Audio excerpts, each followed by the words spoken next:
Well, the All-Star break is over. The playoff race has officially begun. Everybody thinks they know who is winning the WNBA championship this year, but are you sure? ESPN's analytics say it's one team. The standings might say another. Fans might disagree entirely. That's what we're here for today. We're hitting the home stretch, and we're going to figure out who actually owns the second half of the season. And with that, we welcome you to WNBA Hoop Streams presented by Google Pixel. Alongside Marino and Alexa Philippou, I am Sam Ravech. Less than 2 months remain in the regular season, although it is worth noting that the FIBA World Cup break is coming up as well. So in actuality, guys, we really only have like 4 weeks of basketball. It's hard to believe, right? It went by super quickly, but hey, then we have the playoffs, so we're not completely done after that. It's deceiving based on the calendar how far along we are in the season and how much is actually decided. Right. Don't tell the Minnesota Lynx that, though, because they are sitting pretty up there in the Twin Cities. 3.5 game lead. They got Aneesah Collier back from injury. Alexa, I know you've spent a lot of time around Cheryl Reeve's squad this year.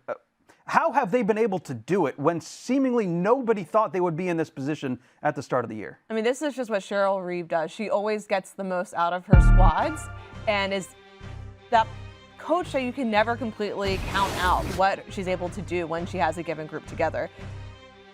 Chief among the ability to do that for this particular group is Olivia Miles, just playing at an MVP caliber level, but I also love what they've been able to do at times on the defensive side of the floor. That's maybe not where they've been the strongest more recently, but when they're able to be an elite defensive squad, that really puts them over the top. And it's also just all the different pieces that Cheryl was able to bring in between a Natasha Howard, a Nia Coffey, and then, of course, the Courtney Williams and Kayla McBrides of the world doing what they do best. I think we continue to underestimate Cheryl Reeve as the dual coach GM that she is, because first of all, she orchestrated to be able to get the number 2 pick in the draft in Olivia Miles, and that has in essence bought them so much time, the Lynx, because Miles, the way she is playing, her confidence, her command of the offense, it has allowed the Lynx not to miss a beat, coupled with what you were speaking about, Alexa, with Cheryl Reeve's ability to find players to plug and play. Because I wasn't sure how they were going to look. No Alana Smith, no Jessica Shepard, no Natisha Heidemann, who was phenomenal for them off the bench this year. And yet, here they are with these new additions just fitting in seamlessly. I would note that Minnesota actually has the toughest remaining schedule per Tankathon, but no worries. They just got Aneesah Collier back, one of the best players in the world, so I feel like they're going to be okay. Yeah, that should help, right, if you're going to face that tough schedule. How about the Fever there, sitting a little bit in the middle of the pack in the WNBA standings? While it would appear that the Minnesota Lynx are running away with things, ESPN's WNBA Basketball Power Index tells a little bit of a different story.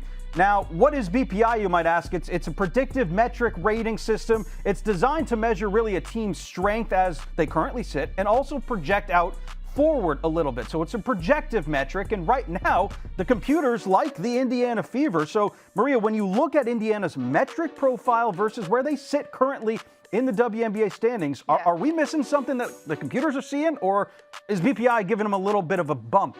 I mean, I think there's something here, and keep in mind, they were even higher before playing the Lynx over the weekend, but we saw Indiana push Minnesota to the brink on Sunday, and the Lynx had a clear rest advantage. And we have to realize, too, the standings are a little bit misleading when you take into account Caitlin Clark not being healthy to start the season. Now, Indiana still also has a tough remaining schedule, their third toughest. The question for them is defense, and that's when you watch them and also on paper. Like, there's only 3 teams allowing more points per game this season. That's Portland, Toronto, and LA, and they're all currently out of the playoff picture, so they have to find answers on defense. Yeah, even in this recent stretch, I think in their last 10 games, they're 7-3. Their defensive rating is 13th. So they're winning with their offense, which I don't know. I think in some ways you could say, well, it's working, and you know, they're clearly doing something right if they keep winning that way. And the way the league's going, everyone's just scoring, and a lot of teams aren't playing a ton of elite defense. But I'm also curious about their depth because they are so reliant on their big 3. And granted, that big 3, that is the best big 3 in the league, at least playing how they're playing right now. So maybe that is enough to get them over the hump. But I want to see how their depth continues to develop as we get closer to the playoffs. And I'm not saying it has to be anything crazy, but again, just outside of those big three, right, who's going to help you win games? It's a great point, too, because you think about, Las Vegas. They had the big three, but there was other pieces around them, even New York as well, with their big three when they won the title. So, yes, we wonder, once you get to the playoffs, who else can step up and emerge. But is it going to be the Fever and the Lynx as our finals matchup right now, or do you think that maybe some other teams might have a say in that, Maria? Oh, well, other teams will have a say, but can we please get a series between these two teams? I don't care when it occurs in the postseason, but if we get anything like what we saw on Sunday, was that not the most fun basketball game you have watched pretty special in years?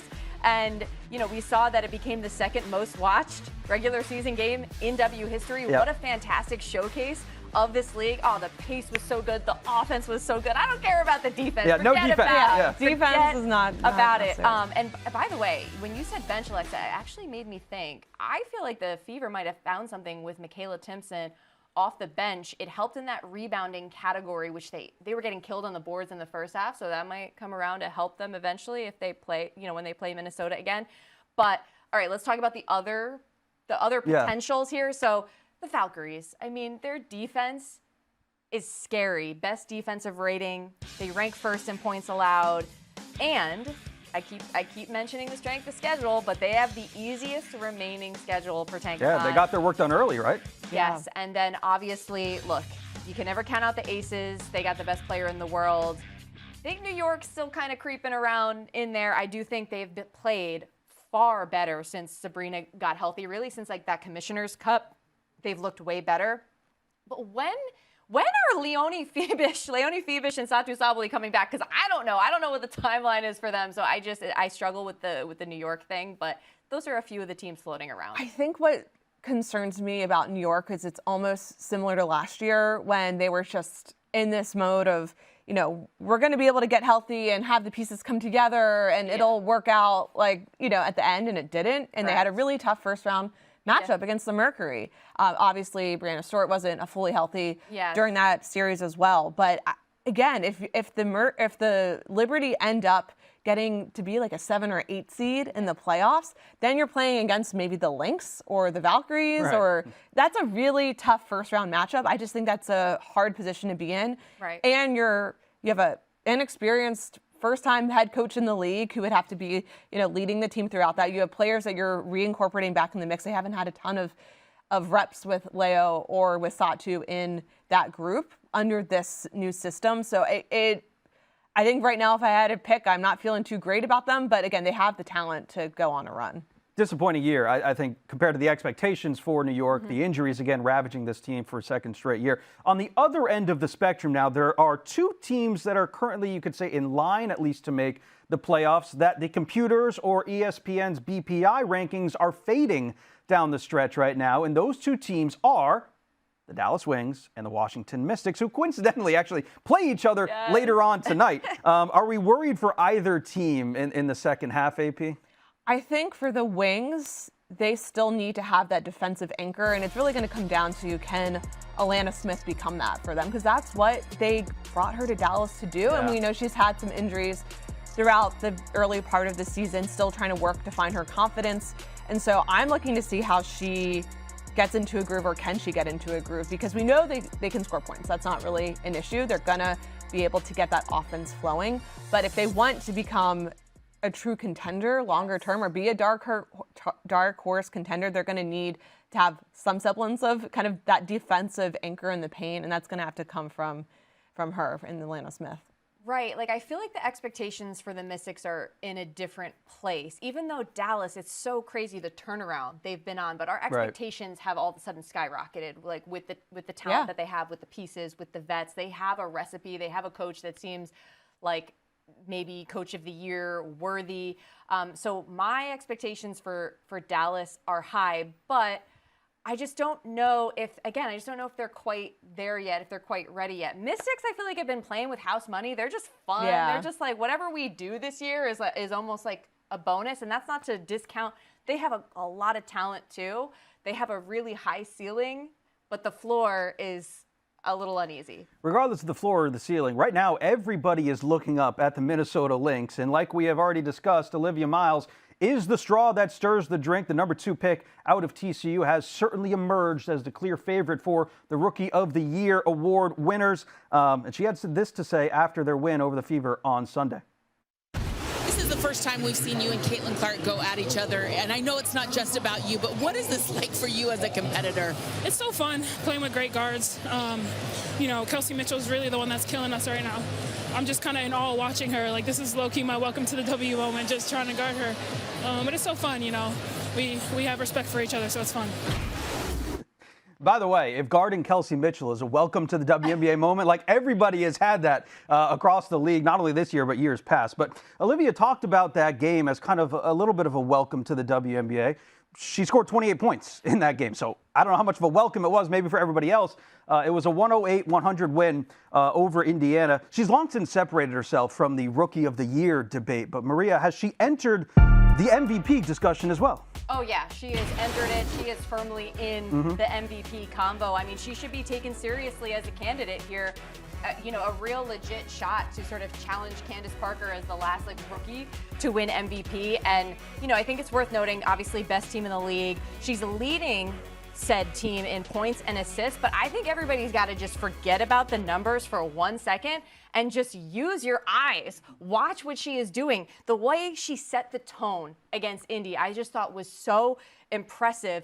She is leading and the team is following. Yeah, it's really incredible to realize she is a rookie still. Right. She's not played like a rookie this whole year, and I don't know where the Lynx would be without her. That's a great question. She's the straw that stirs the drink. Is that the right phrase, right? Yes. Like, she makes them go. She's the reason why they're in this position, to your point, Maria, about the top team in the league with Nafisa Collier for much of this season to date. So I'm just so unbelievably impressed. And we've had some really great rookies. Performances as of late with Caitlin Clark, what she did her rookie year, with Paige Beckers, what she's doing. But I think Olivia Miles, I mean, she's in this conversation. If A'ja Wilson weren't doing A'ja Wilson things, then she might be the front runner here. To your point, AP, like you mentioned some of the best rookies the league has ever seen over the past couple of years. I would probably put Olivia Miles right up there as far as the greatest rookie seasons that we have ever seen. And the numbers say one story. Obviously, what she means to this team says a whole bunch more. But even with the unanimous support for the Rookie of the Year award, A'ja Wilson still holds true as the clear favorite to win MVP in the WNBA this season. It would be her unheard of 5th MVP award. Alexa, when you look at the field versus A'ja Wilson right now, which one are you leaning towards for the MVP? I think I have to take A'ja in this, and it's just a testament to how she always continues to elevate her game each year. I mean, she doesn't play in the offseason, we know this, but she still manages to come back, add something new to her game each year.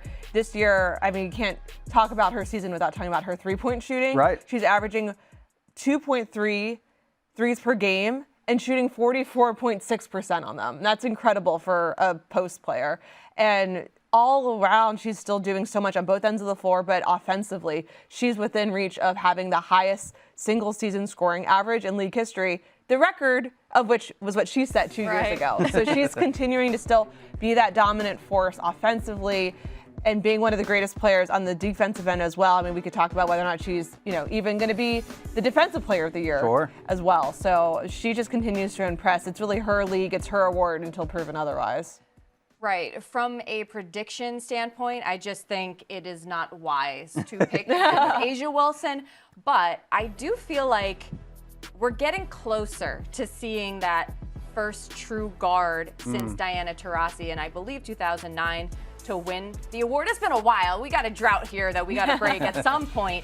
But one thing I think is going to come into play is the head-to-head matchups between these two teams. There are 2 remaining meetings between the Lynx and the Aces. Just take it back to last season. The late matchup when these teams played, A'ja dominated. And Nafisa Collier didn't really play her best. And I think that helped sway the MVP voting in favor of A'ja. And one thing to remember, too, in the earlier meeting between these two was a phenomenal game. I think the Aces won by 3. I mean, Olivia Miles played fantastic. So she did show out, but it was a loss. But, how do these last 2 meetings between the top 2 teams in the league shake out? And how does that shape our view of who's the best of the best. Still more games to be played, but yes, as of right now, Asia is still the favorite. Minus 350 odds, according to our friends at DraftKings. She just earned her 31st career Western Conference Player of the Week honors. Caitlin Clark earned her 6th career Player of the Week honors in the Eastern Conference.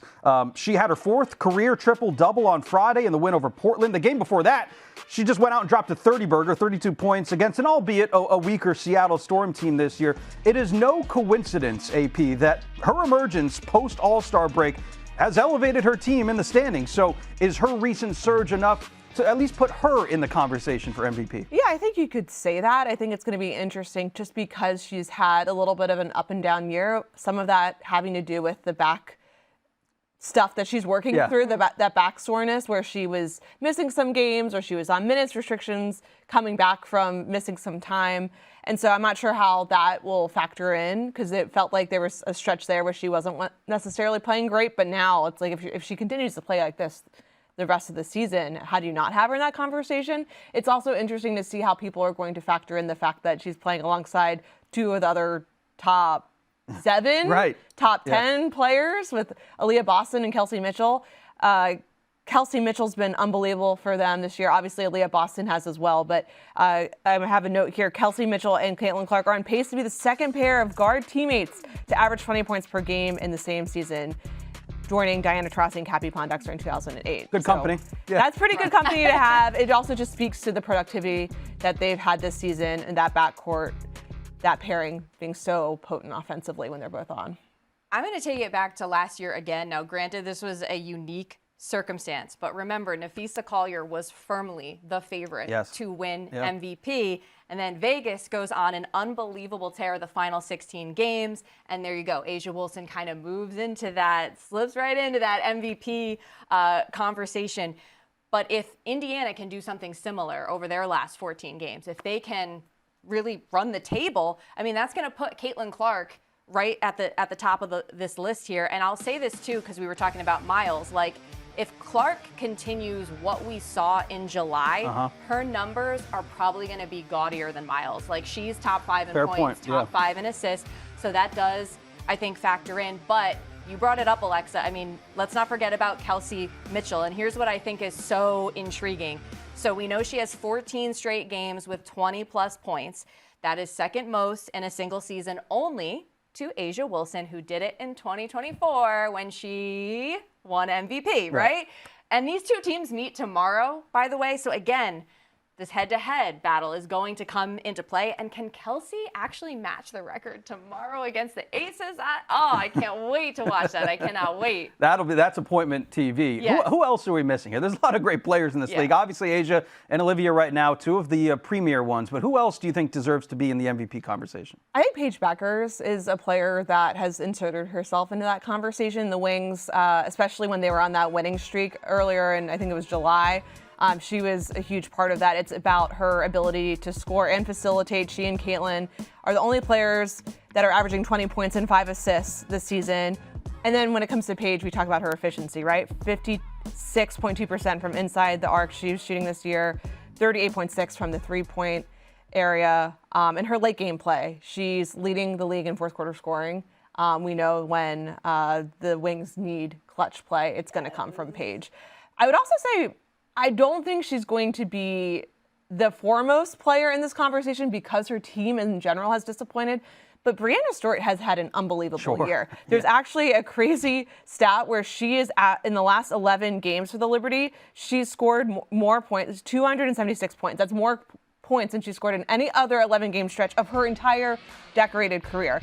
And she does it all for them, right? It's the scoring, it's the rebounding, the assists, blocks, steals. Like, when we think about a do-it-all player, it is Brianna Stewart. And I just love the way she's playing in year 10 and how she's still finding so many ways to be elite and impactful, even though the Liberty have disappointed more so this season. Don't write them off, though. There's still some games to be played, but go ahead, Maria. Totally. No, I just think in general it's going to be hard for them to catch up. They just haven't been buzzworthy enough, for Stewie to win this award. Love what Paige is doing. Love what the Wings are doing. I could see an MVP in her future. I don't think it's going to be quite there yet, but I will take first team all WNBA. Just saying. Very fair. I'll say this, too.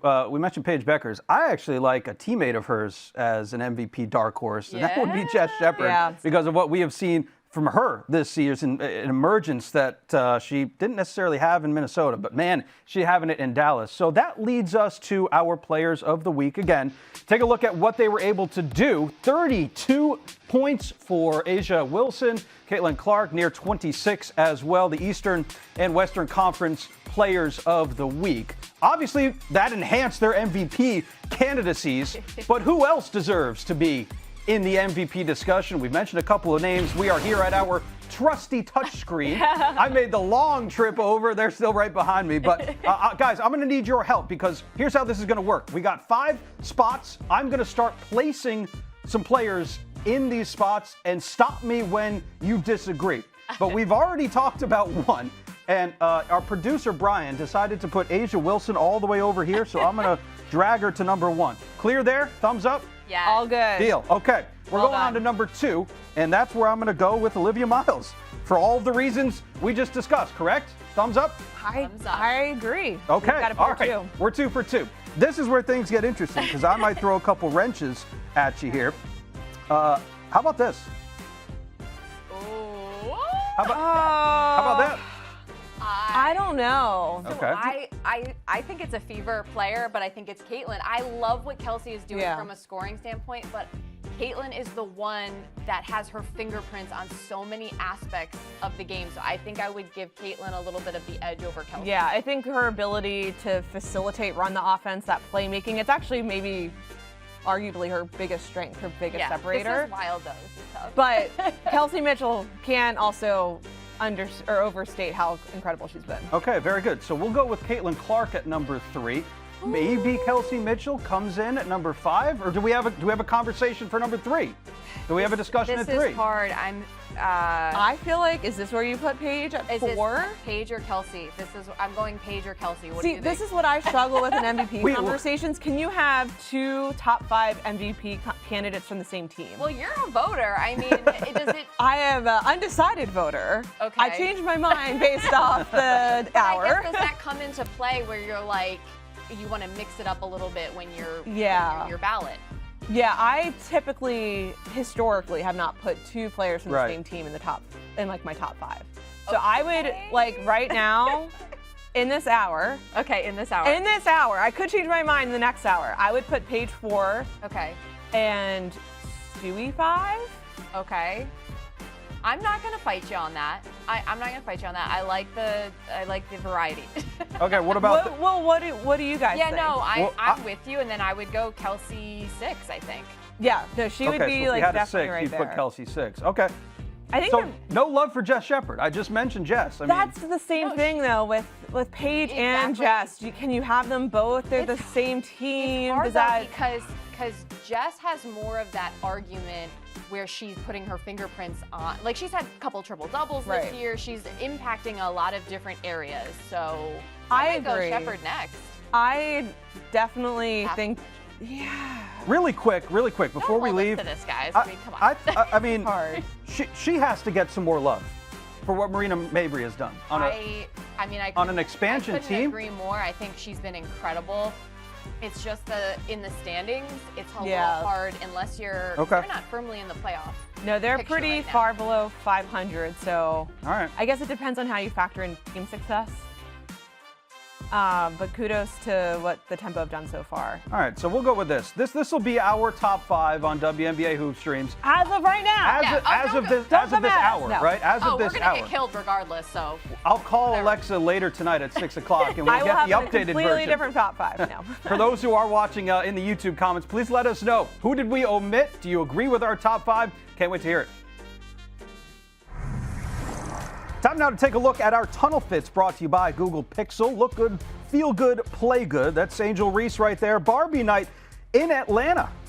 Thoughts? Such a flex. I mean, adorable. I love anything and everything pink. So this whole fit, I feel like this is a little homage to Kim Mulkey, maybe with the feathery stuff at the end. Aww. Oh, and we have the matching Yes. Hideo. Everybody getting in on the pink and celebrating The the whole shades. Barbie. As a girl dad, I'm taking notes. I love that. Are you wearing pink for our next show then? TBD. Okay. TBD. Did you Stay wear tuned. pink before? You I'm rocked not it. averse to the pink. Yeah. This is Shakira Austin right there with the denim. Oh, yeah. I love a good denim moment. I can't pull Definitely. it off, but I love when other people can. Denim on denim all day. Yes. All right, very yes. good. We got the shades. Skylar always looks good. Always brings it. Looking all business. You got the Curious, tie. What's going on with her there in Chicago? But she's got the fits going. She's looking good. And we That's got Cam this Brink, yeah. White, again, could not pull this off myself, but Cam knows how to work it. Gorgeous. Just Legs on legs. yeah, no, stunning. I gotta get some suggestions here because we are lacking severely in the fit fashion department. We keep it as simple as possible. But like I said, look good, feel good, play good, right? That's the name of the game. I'm with you. I'm casual. Come on now. I love, fashion when the players can do that and bring it on the court. Good for them. Yeah. It's a lot of pressure, man. It is a lot of work. I have so much respect for them. Yeah. Who I know they sometimes have stylists who help out, but to be able to kill it in that sense and then Multifaceted. yeah. You gotta have the confidence, right? Yes. I don't have that confidence. Neither do I. Neither do I. So that's Come why it on, makes it even come better. on. You guys can turn it up. Well, the Los Angeles Sparks made some noise at the trade deadline. Kelsey Plum, 5-time All-Star, on the move to Phoenix in the blockbuster move at the deadline Sunday for Monique Makani and a 27 first-round pick, 28 second-rounder, sources told ESPN. I have so many questions about this, Alexa, as to how it got done. Is it a good move for both sides? Let's start with how it transpired, the deal itself. Yeah, so I think if you go back to the days before the trade deadline, you started to hear a lot of hubbub about, does Kelsey Plum even want to remain in Los Angeles long term because she is a free agent at the end of this year? And so once you started to hear that, and then there was some interviews that came out with their ownership that kind of was indicating that, okay, we're going to be maybe going into a rebuild sort of situation. It felt like that was kind of setting the scene for this trade. And so if you're the Sparks and you know that a player like Kelsey Plum is possibly or definitely going to leave, then you're going to try and get something in return. So it was not shocking to see the Sparks make this move. If you're the Mercury, now, yes, they did trade a number 1 pick for potentially a very stacked draft. So you're thinking, why would they do this? Now, I think it kind of goes twofold. One, you are hoping to maybe still make a run. You hope that Kelsey Plum can go into the mix with Alyssa Thomas, with Kalia Copper. You're able to somehow make the playoffs. Even if you don't, you want Kelsey Plum to have fresh in her mind how, hopefully, great her experience with the Mercury was. You're basically jumping to the front of the line for her impending free agency. And I also think it's important to note Matt Ishbia, the owner of the Mercury, very similar to how he runs the Suns. They're not really a team that likes to rebuild. So yes, they aren't. Option, yeah. They're not doing great this year, but they are always in the mindset of trying to win a championship and compete. So it didn't really make sense if they weren't going to win this year to just try and kick the can down the road and maybe take the Sparks out. They are still trying to win now.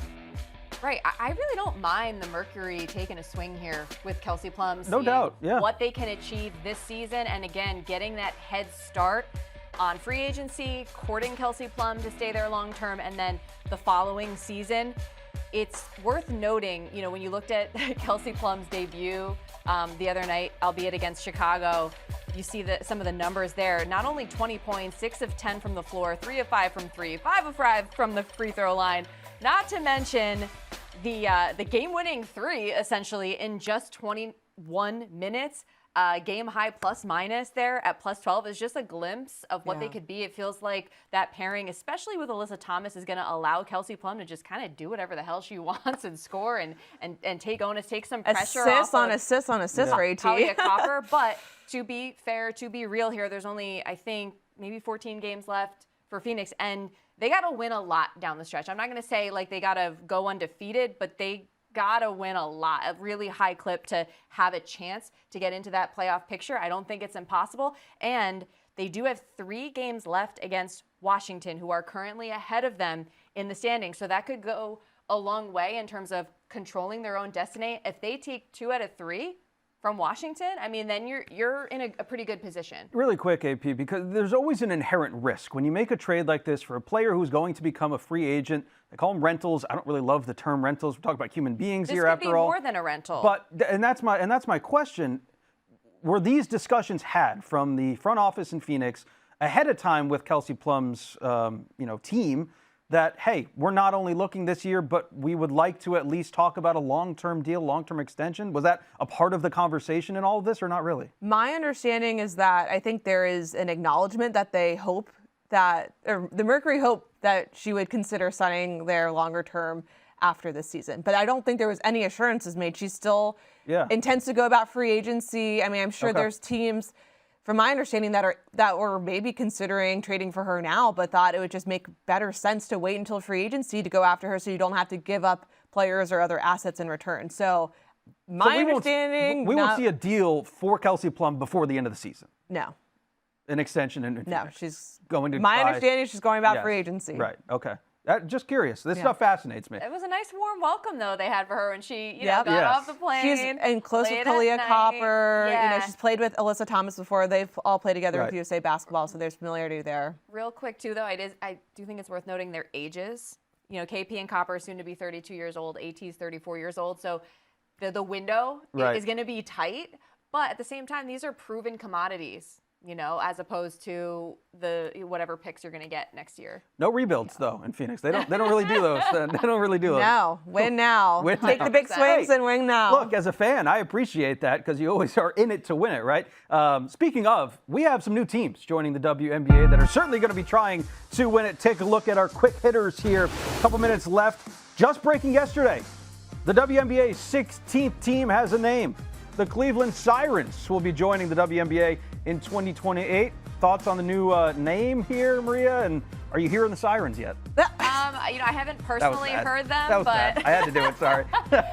Or hear the call. That's what hear the call's their hashtag. No, Yeah, hear the call. Look, I see the vision. It's exciting. I'm just excited to get more teams up in here. I mean, I'll be honest. When I remember back when the Valkyries came out, and I was like, but then it grew on me over time. Okay. I agree. And I think it needs to grow on me a little bit. So, this is a vulnerable moment for me to admit. I've been to Cleveland once. I don't remember seeing Lake Erie, so I was very confused why they went with the whole water thing. So I'm sorry to the citizens of Cleveland that I was not familiar with your game. It's a big lake. I was looking at the map. I went back through my photos. I was like, do I even have a photo? Yeah. I don't have a photo of the lake. You don't necessarily think Cleveland and water. That was my issue. Yes. Okay, but now that I understand that's a big thing for them, then I get it. I'm not totally sure about the whole Siren name itself. I do like the blues. The blues are pretty. Okay. So I have a lot of thoughts. I've thought about this a lot, as you can tell. Clearly. Look, it's really tough coming up with a new name that also associates itself with the city and endears itself to the fans. So I applaud them. I like the name a little bit. I'll be honest. I'm into it. I will say credit to them for not just wanting to be one of their executives said this. They didn't want to be the Lady Cavs. So credit to them for doing something distinct. Was that even an option? Well, just doing something different and not just trying to be a ripoff of the men's team. So I do appreciate the thought that went into that. Right, standing alone, independent, as they should.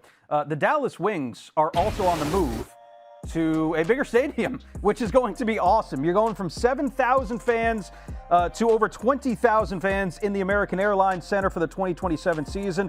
Maria, this is not surprising, I don't think, but nevertheless, not only for the franchise, this makes a big statement for the league as well. This needed to be clarified. This is how it should be. If you don't know, Paige Bueckers, even throughout college and now as a pro, has had a Caitlin Clark-like effect, okay? I've covered a lot of UConn games. I see the lines out the door. Yep. I see the fans lining up for autographs, not to mention the other stars on that squad. So they're currently playing University of Texas Arlington, fewer than 7K seats, 20 minutes from downtown. We've been hearing about plans to move to a renovated Dallas Memorial Auditorium. They've hit snags, they've had delays, but again, that would only accommodate 10,000 fans. No, this is the right move. It's not enough. Yeah. The Mavs Arena fits 20,000. That's more in line with the demand of this team, and this is why, Alexa, I think it's become so beneficial and why a lot of these expansion teams are being awarded to owners that are affiliated with the NBA, because guess what? They can use the NBA arenas rather than having to have the expense of renting them out, and so I appreciate that the Dallas Wings are working with the Mavericks and willing to put in that investment to accommodate a clear demand. Yeah, I think what's interesting about this is it's a one-year situation. To your point, they are right now having alternate plans for that Memorial Auditorium space, which has not been finished with the refurbishments, but supposed to be done for 2028 and beyond. So I'm curious after this year, based off how, 2027, based off how that goes, can 2028 be, completed on time, and does that end up feeling too small? How do they kind of move on from there? But I do think the bigger point too is that the Dallas Wings was almost kind of like a misnomer in a sense because they were really based in Arlington. So now they're going to Dallas full time regardless. They have the practice facility that's on the way. Yes, another investment. Which is another huge investment. And that's supposed to be ready by the beginning of the 2027 training camp. So that's going to be, I think, a huge move for this franchise. To y'all's point, though, like this doesn't happen in a vacuum. I feel like we're going to see more and more of this as we go along. Bigger stadiums, league-wide attendance is just bonkers. So the Wings are in action tonight. They will be playing at the Mystics, I believe, in Washington. Later on tonight. Two teams' computers are fading, by the way. That one's certainly a game to watch, but who else do you have an eye on tonight, Alexa? Yeah, I mean, I want to see more of Kelsey Plum with this Mercury team. So let's see how they do against the Dream. I mean, the Dream are a team, we didn't get to talk about them much earlier, but they're a team that could be in the title race. Like, they're still trying to prove themselves in that regard. But if the Mercury want to try and go on this run, you got to take care of business at Atlanta against a really good Dream squad. Totally agree. Dream on a 5-game win streak. Can the Merc put a stop to that? Wings Mystics has got to be one of the most fun matchups out there. Last Friday night, that game was off the chain. Want to see more. Also, the Sky might be totally out of it. I just want to see what Sydney Taylor does next. That's all I want to tune in for. She was a walking bucket. What is Sydney Taylor going to do? I just love watching her. Yeah, and then the Liberty also play again tonight. We talked earlier about how we're not totally sure how they're coming together towards a home stretch. You got to take care of business at home against a Storm team that's bottom of the standing. So hopefully they can do that if they want to continue on their hotter streak. Right. Again, the clock is winding down a little bit. We got the FIBA World Cup coming up. Not a ton of games, maybe 14, 15 or so games left for teams across the league. So it is win now mode for everybody. That is all the time that we have here. Thank you so much for watching WNBA Hoop Streams, presented by Google Pixel. For Alexa Philippou, Marino, I am merely Sam Ravech. Thank you to our entire crew. Enjoy the games tonight, everybody.